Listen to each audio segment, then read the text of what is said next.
Marketing myopia concept, definition and examples. Introduction.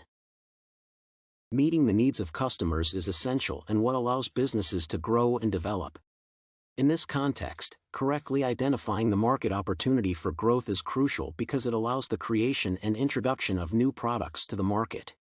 Although the article by Levitt focuses on marketing, the principles that the author discusses are applicable in other domains of business as well, more specifically, when developing a strategy.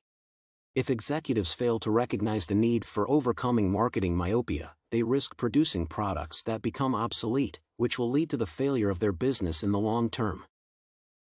Main body.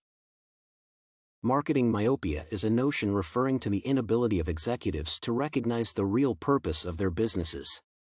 One danger of marketing myopia is that by narrowly defining a business's scope of operations, for example as movies or railroads only, companies limit their growth opportunities. It is because by choosing these specific products they outline and define their capabilities of having new ideas and new approaches for satisfying the same customer need, which in the mentioned cases is transportation and entertainment.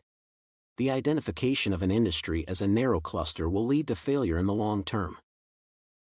The difference between product orientation and customer orientation affects the significant elements of planning for a business. A similar example is the rise of a famous streaming company Netflix and its rivalry with Blockbuster, which is now bankrupt. Netflix, unlike Blockbuster, was able to overcome the marketing myopia and realize that entertainment was the primary purpose and scope of the company's operations. This allowed the executives to invest in an ambitious online project, which later became a pivotal point for the business. Currently, Netflix invests in the production of its TV series and films, suggesting that executives are well aware of the scope of their work, which is not a streaming service as a product, but rather entertainment as a whole industry. A similar issue affected the taxi business, which is now entirely overthrown by Uber and Lyft, which saw an opportunity in transportation.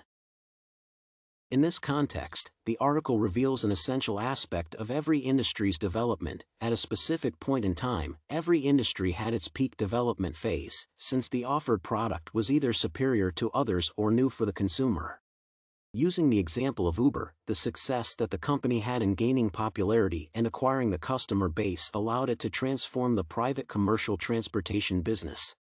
However, if Uber focused only on the existing model, it is likely that in the long term, the company would fail as new services or new approaches to transportation would emerge. Currently, they are testing self-driving cars that will allow them to replace human drivers in the future entirely, providing additional convenience to the passengers. Arguably, the fact that people can share and locate information through the internet easily and quickly results in a quick adaptation of innovational business models and the development of new products or services. For example, Uber has several overseas rivals, such as Bolt in Europe or Didi in China.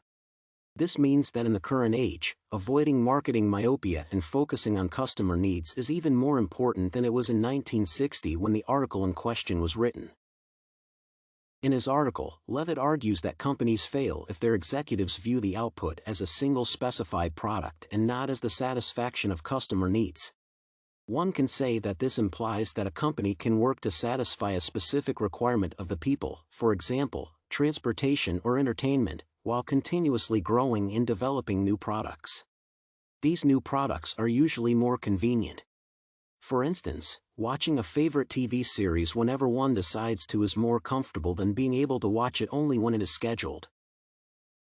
Arguably, Levitt's approach implies that there is always room for improvement and growth since companies can continue working on their value proposition, making products more appealing and convenient for their customers. Watching the customers, identifying their needs, and applying the knowledge that a company has in a specific industry to meet these newly emerged needs is customer orientation. In the article, the author denies the existence of the growth industry concept instead of arguing that there are opportunities for growth that companies can leverage. The flawed core principle that supports this belief is the idea that global population growth inevitably results in opportunities for expanding business operations. This approach does not account for the fact that the preferences of consumers are changing, and even long-standing industries such as the petroleum business can be threatened by the growing popularity of electric cars and renewable energy. In essence, while the number of people is continuously increasing, consumer preferences also continually change. Without addressing this and only relying on growth through population expansion, companies put themselves in high-risk positions.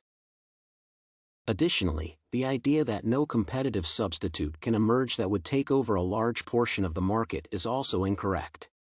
The premises of this idea may relate to the fact that at the current stage, a company's product is well received by the customers, and no competition for it exists in the market.